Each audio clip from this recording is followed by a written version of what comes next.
পরবর্তী গল্প পেতে আমার চ্যানেলটা অবশ্যই সাবস্ক্রাইব করে রাখবেন। ধন্যবাদ। অনিচ্ছা সত্ত্বেও মাহিরা ইমন নামক লোকটার সাথে বাইরে বের হলো। রিকশার বসেই লোকটার কারণে অকারণে শুধু ছুঁই দেওয়া বাহানা খুঁজেছে। মাহিরার ভীষণ বিরক্ত লাগছে। মন চাচ্ছে লাথি মেরে রাস্তায় ফেলে দিতে, কিন্তু এই কাজটা করা যাবে না। তাই ও দাঁত মুখ খিঁচকে বসে রইল চুপচাপ। ইমন মাহিরার ডান হাতখানা নিজের হাতের মুঠোয় পুরো রসালো স্বরে বলল, তোমার হাতটা কি নরম তুলতুলে? মাহিরা কিছু বলল না, জোর করে হাসার চেষ্টা করলো। ভেতরে ভেতরে অস্বস্তি লাগছে ভীষণ। এরই মধ্যে একটা কাণ্ড ঘটে গেল। রিকশাওয়ালা হঠাৎ রিকশা থামিয়ে দিল। ইমন কর্কশ স্বরে চেঁচিয়ে উঠে বলল, কি হলো? রিকশা থামালে কেন? রিকশাওয়ালা ওদের সামনে তাকাতে বলতে ওরা দেখলো কালো মাস্ক পরা লম্বা সৌম্য দেহের একজন একদিকে আসছে। ইমো চিনতে না পারলেও মাহিরা এর দৃষ্টি দেখে নিমিষে চিনল। মানুষটা আর কেউ না, আদনাত। আদনাত মাহিরার সামনে এসেই ওর হাত ধরে ফেললো শক্ত করে। পাশ থেকে ইমান কর্কশ স্বরে বলে উঠল, এই কে আপনি? আমার ওয়াইফের হাত ধরেছেন কেন? আদনাত অগ্নি দৃষ্টিতে চাইলো ইমাদের দিকে। উত্তপ্ত স্বরে বলল, ও আমার। ওকে নিজের বলে দাবি করার অধিকার একমাত্র আমার। এক্ষুনি চলে যা এখান থেকে, নয়তো যে জিভ দিয়ে ওকে ওয়াইফ বলেছিস সেটা টেনে ছিঁড়ে ফেলবো। এমন ভয়ে রিকশা থেকে নেমে উল্টো দিকে দৌড় দিল। মাহিরার মুখখানা আতঙ্কের ছোঁয়া হয়ে আছে। আদনাত ওর হাতটা ছেড়ে দিয়ে সরাসরি কোলে তুলে ফেলল। মাহিরা মৃদু আর্তনাদ করে বলল, নামান আমাকে। চুপ, একটা কথা বলবি না, নয়তো চড়িয়ে পাশে ওপাশে দাঁত উপাশে নিয়ে যাব। আদনাদের রামধমক খেয়ে মাহিরা চুপসে গেল ফাটা বেনুনের মতো। আদনাত ওকে গাড়ির ভেতর এনে বসালো। নিজে ড্রাইভিং সিটে বসে স্টার্ট দিল গাড়ি। একটা কথাও বলছে না। মাহিরা পরিস্থিতি স্বাভাবিক করতে মিনমিন স্বরে বলল, আমরা কোথায় যাচ্ছি? কাজী অফিস। আতঙ্কে উঠে ভীষণ জোরে চিৎকার করে উঠল মাহিরা। আদনাত রণক রক্তচক্ষু নিয়ে মাহিরার দিকে তাকালো। মাহিরা ভয় চুপসে যাওয়ার স্বরে বলল, কাউকে না জানিয়ে এভাবে বিয়ে করাটা ঠিক হবে? ঠিক ভুল আমি শুনতে চাইনি। ওই জানোয়ারটা তোকে নিজের দাবি করলো কিভাবে? তুই কিভাবে ওর দেওয়া রিং পড়িস? কিভাবে ওর পাশে বসিস? আর কোন সাহসে আমাকে ইগনোর করিস? তোর কলিজা মাপবো আজকে আমি। মাহিরা বড়সড় একটা ঢোক গিলে বলল, আসলে আমি আপনাকে ইগনোর করিনি। আমার মন ভালো ছিল না, তাই তো সেটা আমাকে বলা যায়নি। তোকে যে দেখতে আসবে সেটা তুই আমাকে বলিসনি কেন? ভেবেছিলাম আপনি ব্যস্ত, তাই আর কি। ব্যস্ততা তোকে দেখিয়েছি কখনো? তোকে ইগনোর করেছি? সরি। তোর সরির গোষ্ঠী কিলাই। চুপচাপ বিয়েটা করবি, কিন্তু আরেকটা কথা বলি, এমন হাল করব যে নিজের দিকে তাকাতেও ভয় পাবি। মাহিরা আর একটা কথাও বলল না, ভয়ের সিটিয়ে রইল কেবল। আদনাত সত্যি সত্যি কাজী অফিসের সামনে চলে এলো। গাড়ির দরজা খুলে গম্ভীর স্বরে বলল, চলো ভেতরে। আদনারের স- স্বভাবটাই এমন, রাগে উঠলে তুই তোকারিতে নেমে যায়। তাতে অবশ্য মাহিরা খারাপ লাগে না, তবে আজ একবার রেড রোজ বলে ডাকেনি। মাহিরার মন খারাপ হলো একটু। কাজী অফিসে যাওয়ার পর আদনান নিজের দুই বান্ধবীকে ডেকে নিল। ওরাই বিয়ের সাক্ষী দিয়েছে। বিয়ে পড়ানো শেষ, বন্ধুরা কিছুক্ষণ মজা নিল, তারপর টিটে দাবি রেখে চলে গেল। আদনান মাহিরার হাত ধরে ওকে গাড়িতে বসালো, তারপর নিজে ওর পাশে বসে ওর হাতটা টেনে এনে অনামিকা আঙুলে থেকে ইমানের দেওয়া রিংটা খুলে ছুঁড়ে ফেললো জানালা দিয়ে। মাহিরার আতঙ্কে উঠে কিছু বলতে যাবে, কিন্তু আদনানের তীক্ষ্ণ দৃষ্টিতে তেজে আর কিছু বলতে পারল না। নিজের পকেট থেকে ডায়মন্ডের একটা রিং বের করে মাহিরার হাতে পরিয়ে দিয়ে বলল, এটা কখনো খুলবে না রেড রোজ। মাহিরা আংটিটা পছন্দ হলো। আদনান বুঝলো সেটা। ওকে আচমকা নিজের দিকে টেনে নিয়ে জড়িয়ে ধরে মৃদুস্বরে বলল, I love you red rose. মাহির ভেতর থেকে অনুভূতিটা জানা দিল, সেও ভালোবাসার এই অসভ্য বেহায়া পুরুষটাকে কিন্তু মুখে স্বীকার করল না। আদনান মাহিরাকে বাসার সামনে নামিয়ে দেওয়ার আগে বলল, আমি ঘন্টাখানেক পর ফিরবো। আজ থেকে যেহেতু তুমি আমার বউ, সেহেতু আমাদের একসাথে ঘুমাতে বাধা নেই। খাওয়ার পর সবাই ঘুমিয়ে পড়লে যেন তোমাকে আমার বিছানায় দেখতে পাই। যদি না হয় তো। আদনানকে কথা শেষ করতে না দিয়ে মাহিরা তাড়াতাড়ি করে বলল, ফুপুমনি কাল রাতেই বলেছে এখন থেকে আমাকে তার ঘরে তার সাথে ঘুমাতে। কেন, তোমার ফুপু কি কচি খুকি, একা ঘুমাতে পারে না? মাহি মাহিরা নাক মুখ কুঁচকে বলল, ফুপুমনি আমাকে সেই দিন আপনার রুম থেকে বের হতে দেখে নিয়েছিল, তাই বলেছে তার সাথে ঘুমাতে। আদনান বিরক্ত স্বরে বলল, আমি জানি না তুমি কিভাবে ওকে বুঝ দেবে, কিন্তু আমি তোমাকে চাই। মাহিরা পড়ে গেল বিপদে। ভাবতে লাগলো কি করা যায়। অনেক ভেবে মাথায় একটা বুদ্ধি আসলো। রাতে খাবারের পর ফুপুমণিকে এক গ্লাস দুধ খায়, সেটাতে ঘুমের ঔষধ মিশিয়ে দিলেই হবে। মাহিরা নিজের বুদ্ধিতে নিজে খুশি হলো। কিন্তু আসলে চিন্তা তো এটা না। আসল চিন্তা হলো কাউকে না জানিয়ে যেভাবে বিয়ে করে ফেললো, জানাজানি পর কি হবে। মাহিরা খুব ভয় করতে লাগলো। রাতে খাবারের পর মাহিরা কৌশলে নীলার দুধের গ্লাস ঘুমের ঔষধ মিশিয়ে দিল। কিন্তু আজ নীলা দুধ খেতে ইচ্ছে করছে না, তাই ও মাহিরাকে ডেকে বলল, তুই খেয়ে নে দুধটা। মাহিরা একটু চমকে উঠে বলল, না না ফুপুই, তুমি তো জানোই আমি দুধ খাই না। নীলা ভেংচি কেটে বলল, ইস ঢং করিস না। আমি দিলাম বলে নয়তো খেতে দিত তো কে তোকে? ফুপুমনি সত্যি আমার দুধ ভালো লাগে না। মরবো, মারবো এক চর, এক্ষুনি খাবি। আমি কোনো কথা শুনবো না। মাহিরা এখন কান্না পাচ্ছে। কথায় আছে, অন্যের জন্য গর্ত খুললে সেখানে নিজেই পড়তে হয়। ওরও সেই দশা। আদনান ঘরমর পায়চারি করছে আর অশান্ত শান্তি ভঙ্গিতে। সেই কখন সবাই ঘুমিয়েছে আর এই মেয়ে এখনো আসার নাম নিচ্ছে না। ওর কথাগুলো কি তবে পাত্তা দিল না? আদনান রাগের ঘর ছেড়ে বেরিয়ে মাহিরার ঘরের দিকে গেল, কিন্তু সেখানেও নেই। আজও নীলার ঘরে ঘুমিয়েছে মেয়েটা। অসভ্য বদ কোথাকার! এই শোধ যদি না তুলেছে তাহলে নিজের নাম বদলে ফেলবে আদনান। এদিকে বেচারি নিজের ফাঁদে নিজেই পড়ে ভোঁস ভোঁস করে ঘুমাচ্ছে। ওদিকে তার নববিবাহিত অতীত রোমান্টিক স্বামী বউকে কাছে না পেয়ে রাগে ফুঁসে আছে।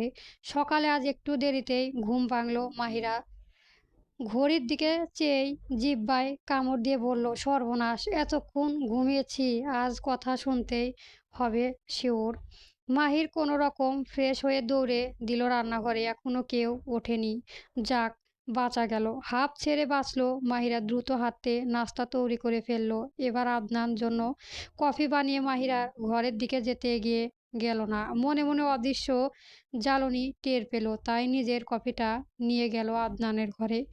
ও তখন গোসল করছিল। মাহিরা কফিটা টেবিলের উপর রেখে গলা উঁচু করে বলল, আপনার কফি। তারপর চলে যেতে উদ্যত হতেই হাতে টান পড়ল। পেছনে ঘুরিয়ে আদনানকে সম্পূর্ণ উদম শরীরে দেখে ঢোক গিলল। কপাল স্বরে বলল, হাতটা ছাড়ুন প্লিজ, কেউ দেখে ফেলবে। মাহিরা ওকে ঘুরিয়ে দেওয়ালের সাথে চেপে ধরে গম্ভীর স্বরে বলল, গতকাল আসনি কেন? ঘুমিয়ে গিয়েছিলাম। আদনান রাগে নিজের হাত দিয়ে দেওয়ালে ঘুষি মেরে চিবিয়ে চিবিয়ে বলল, আর আমি ঘুমাতে পারিনি তোমার অপেক্ষায়। Sorry, shut up. এসব সস্তা সরি আমাকে শোনাবে না। মাহিরা কোনো উপাত্তন না পেয়ে আদনানের গালে আলতো করে চুমু দিয়ে ফেলল। গভীর দৃষ্টিতে ওর দিকে চেয়ে বলল, এইটুকুতে মাপ পাবে না? কি করতে হবে তাহলে? গোসল করতে হবে আমার সাথে। আতঙ্কে উঠল মাহিরা, লজ্জায় রাঙা হয়ে উঠল। কাপা হাতে আদনানের খালি বুকে কিল বসিয়ে দিয়ে বলল, ভীষণ অসভ্য আপনি। আমি তো কিছুই করিনি। করলে তুমি সারা জীবন আমাকে কত কোটিবার অসভ্য বলবে, তার ইয়াত্তাও নেই। এখন বলো কি করবে? এটা সম্ভব না। কেন? আমাদের তো বিয়ে হয়েছে, কিন্তু এটা তো কেউ জানে না। ঠিক আছে, চলো সবাইকে জানিয়ে দিচ্ছি এখন। না না, তাহলে আজ যেভাবে হোক আমি বের হওয়ার পর কলেজের জন্য বের হব। রিক্সা করে বাস স্ট্যান্ডে যাবে, সেখানে আমি থাকবো, পড়বো না, পারবো না। ঠিক আছে, তাহলে এখনই বাসায় ফিরছি। বিয়ের কথা।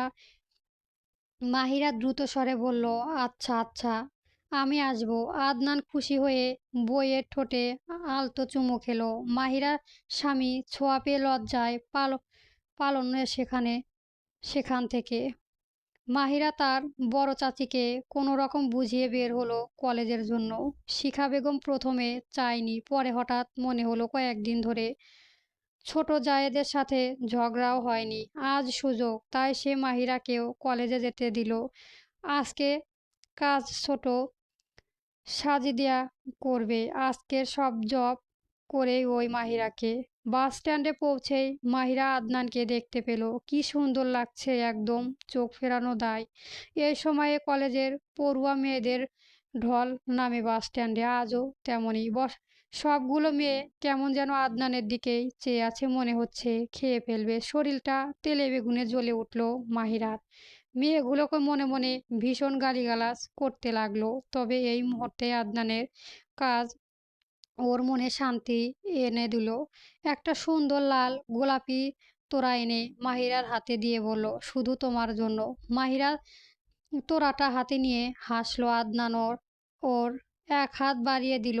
অন্য সময় হলে মাহিরা ধরতো না, কিন্তু এক মুহূর্তেই ধরে ফেললো।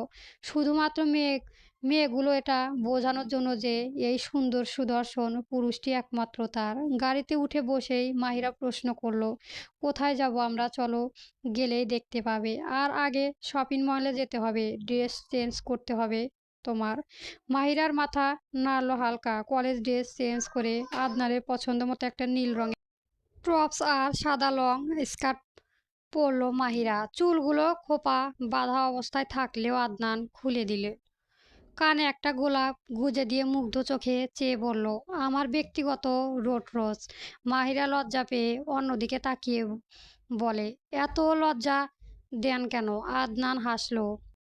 আদনান ঢাকার বাইরে একটা রিসর্টে নিয়ে এলো মাহিরাকে। ঢাকার বাইরে জায়গা সম্পর্কে তেমন একটা ধারণা নেই ওর, কখনো আসেনি সেভাবে। আদনান মাহিরার হাত ধরে রিসর্টের ভেতরে যেতে যেতে বলল, এটা আজকের জন্য নিয়েছি। মাহিরা একটু ঘাবড়ে বলল, আমাকে কিন্তু বিকেলের মধ্যে বাড়ি ফিরতে হবে।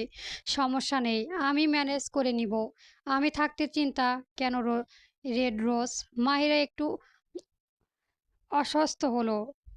রিসর্টের সবচেয়ে সুন্দর রুমটাই ওদের। মাহিরা ধীরে পায়ে হেঁটে রুমটা দেখছিল। এরই মধ্যে পেছন থেকে আদনান জড়িয়ে ধরে আচমকায়। মাহিরা একটু চমকালো। আদনানের স্ত্রী চুলে ঘ্রাণ নিতে নিতে বলল, চলো গোসলটা সেরে ফেলি। মাহির মাহিরার মন চাইছে নিজের মাথাটা ফাটিয়ে ফেলতে। পাগল না হলে কি কেউ শুধুমাত্র গোসল করার জন্য এত দূর একটা রিসর্টে আসে? এই লোকটা যে কি মাহিরার বুঝতে পারে না। তবে এটা ভেবে ভীষণ ভালো লাগে যে পৃথিবীতে এখন একটা মানুষ হলেও তাকে ভালোবাসে। ওর ভালোবাসার কতদিন ওর কপালে সইবে কে জানি। সারা গায়ে ভালোভাবে একটা টাওয়াল জড়িয়ে নিল মাহিরা। বুকটা ধুকভুক করছে, ভীষণ নার্ভাস লাগছে। লজ্জায় মাটি ফুঁড়ে ঢুকে যেতে মন চাইছে। আদনান ওয়াশরুমের ভেতর থেকে ডাকছে, আসবে নাকি আমি আসবো? আসছি। মাহিরা ধীরে পায়ে হেঁটে ঢুকলো ওয়াশরুমে। আদনান ওকে একটুও চমকানোর সুযোগ না দিয়ে চেপে ধরল নিজের খালি গায়ের সাথে। মাহিরা চমকে তাকানোর সাথে সাথেই শাওয়ার অন হয়ে গেল। একদম শাওয়ারের নিচে দাঁড়িয়ে আছে দুজন। আদনান নিজেকে ধরে রাখল না। প্রেয়সীর সিক্ত নরম ঈর্ষ রক্তহ ঠোঁটজোড়া দখল করে নিল। মাহিরার ওর পায়ের পাতলা উপর ভর করে দিয়ে দিয়ে গলা জড়িয়ে ধরে চোখ বন্ধ করে ফেলল নিমিষেই। অনবরত পানিধারা বইতে লাগলো দুজনের ভালোবাসায় অবসিত যুগলের উপর। আয়নার সামনে দাঁড়িয়ে মাহিরা ভীষণ লজ্জা লাগছিল। লোকটা এত অসভ্য, কিচ্ছু বাদ রাখেনি। এই যে গলায় ঘাড়ে লাল দাগ হয়ে আছে, এরকম আরও অসংখ্য আছে। আদনান গেছে বাইরে জরুরি একটা কল অ্যাটেন্ড করতে। ফিরে এসে বউকে আয়নার সামনে দাঁড়িয়ে মিটিমিটি হাসতে দেখে আদনান পেছন থেকে জড়িয়ে ধরে মাহিরার ঘাড়ে থুতনি রেখে আয়নার দিকে চেয়ে বলল, তুমি এতদিন ছিলে কলিয়ার, আজ আমার গভীর ছোঁয়া পেয়েছ ফুটন্ত লাল গোলাপ, মাই রেড রোজ, তুমি শুধুই আমার। মাহিরা লজ্জা পেয়ে হাসলো, তারপর কপট রাগী স্বরে বলল, দেখুন কি সর্বনাশ করেছেন আপনি, আমার পুরো শরীরে দাগ আর দাগ। ওগুলো দাগ নয় জান, ওগুলো হলো তোমার স্বামীর আদরের চিহ্ন। মাহিরার ফের লজ্জায় লাল হলো। আদনান ওকে ঘুরিয়ে নিজের বুকের মুখ লুকাতে দিল। মাহিরার মনে মনে বলল, নিজে লজ্জা দিয়ে নিজে আবার লুকোনোর জায়গা দেয়। অসভ্য। কিন্তু আবার বাড়িতে কি হবে তা নিয়েও চিন্তিত। আদনানের সাথে ওইখানে আসছে একটা ফুপুমণি, জানতে পারলে কি হবে তা ভেবে আতঙ্কে উঠল। আদনানের বাবা আজিজ খান আর মা তাহমিনা আক্তার আজই লন্ডন থেকে দেশে ফিরেছে। তাদের নিতে আজ দুপুরেই নিয়াজ শিকদার। তাই দুই ছেলে নীলা আর আদনান গেল। বাকিরা এক গাড়িতে গেলেও নীলা আদনানের সাথেই গেল। ইদানিং আশেপাশে মাহিরাকে ছাড়া আর কোনো মেয়েকে সহ্য হচ্ছে না আদনানের। এই মুহূর্তেই নীলার কথাগুলোও বিষিয়ে মতো লাগছে। আদনানের বিরক্ত নিয়ে বলল, নীলা চুপ করো। কেন? আমার কথা শুনতে ভালো লাগে না?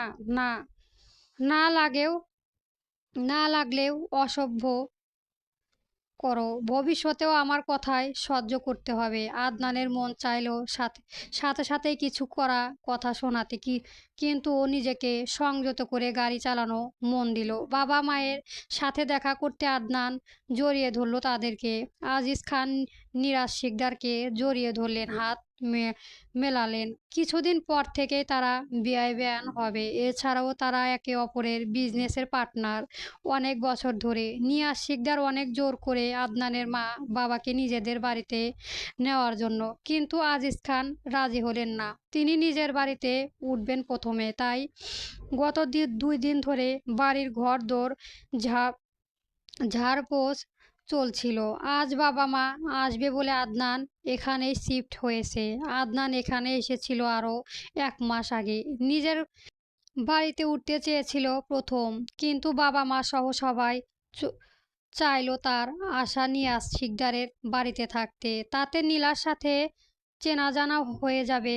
আদনান প্রথম ভেবেছিল 1-2 দিন থেকে চলে যাবে, কিন্তু মাহিরাকে চোখের সামনে প্রথম যেই দিন দেখলো সেই দিন থেকেই মনটা বেহায়ের মতো ওর আশেপাশেই থাকতে চায়। আদনান ভীষণ কঠোর হয়ে থাকতে চেয়েও পারে না। রাতে খাবারের সময় বাবা মায়ের সাথে খেতে বসে আদনান নিজের মনের ভেতরে ভেতরে কথাটা বলল, বাবা মা, আমি একটা কাজ করে ফেলেছি তোমাদের না জানিয়ে। আজিজ খান মুগ ডালের বাটি থেকে 1 চামচ ডাল নিতে নিতে স্বাভাবিক স্বরে বললেন, এ আবার এমন কি?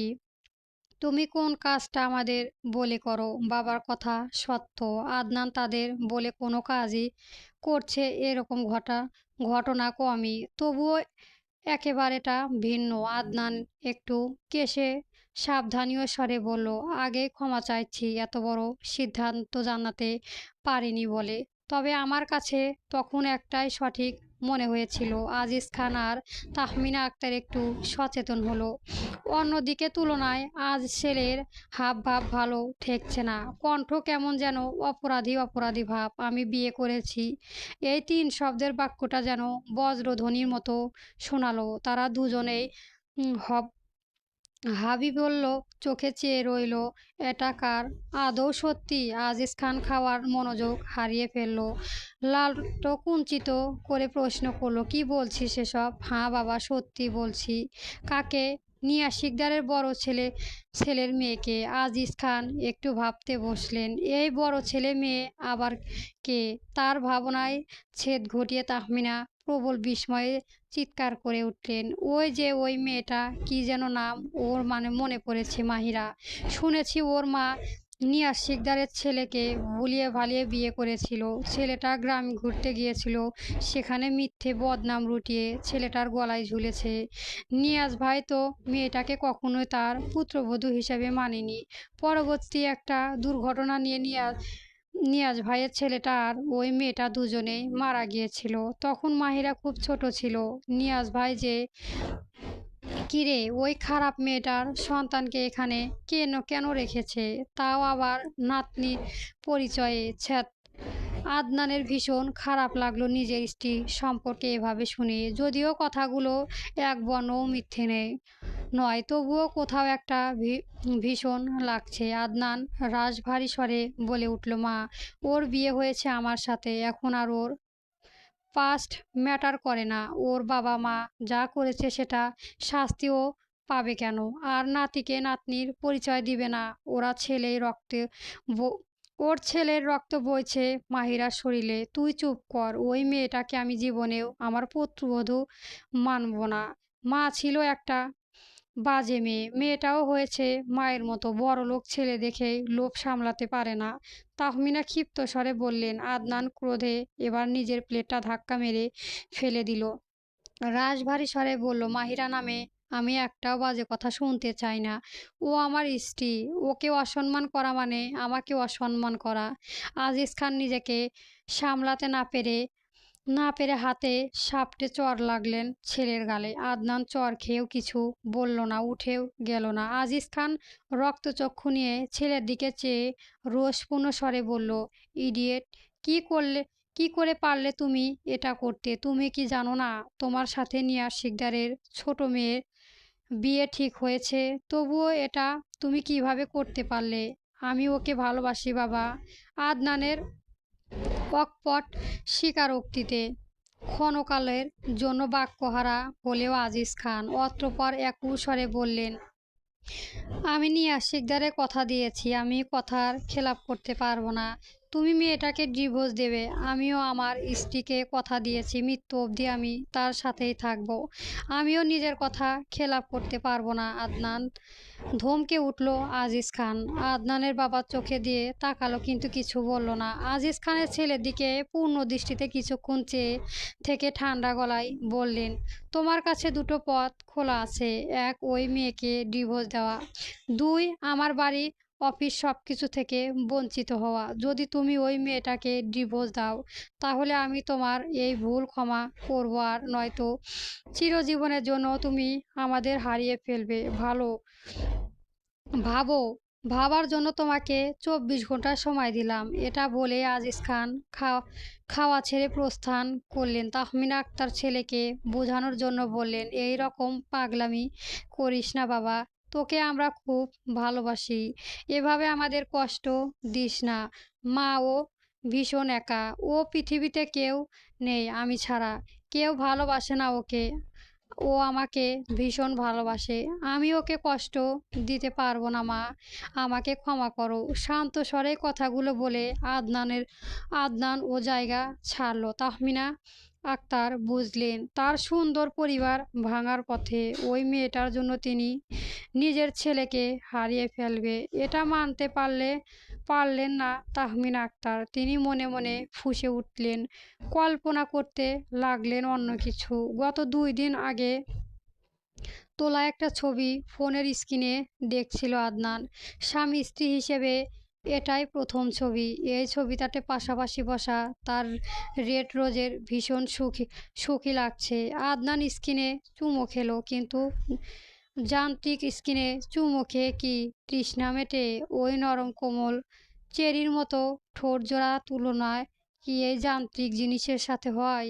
ওটা অনন্যা অমৃত। তাহমিনা আক্তার নীলার সাথে যোগাযোগে করলে পরের দিন দুপুরের পর সকাল ফোন করে জানিয়েছেন দেখা করার কথা, তবে সেটাও এ বাড়ি বা ওই বাড়ি নয়, বাইরে কোথাও। নীলা একটু খটা লাগলো, তবুও সে নিজেকে সুন্দর পরিপাটি করে বের হলো হবু শ্বশুর বাড়ির সাথে দেখা করতে। গল্প প্রণয়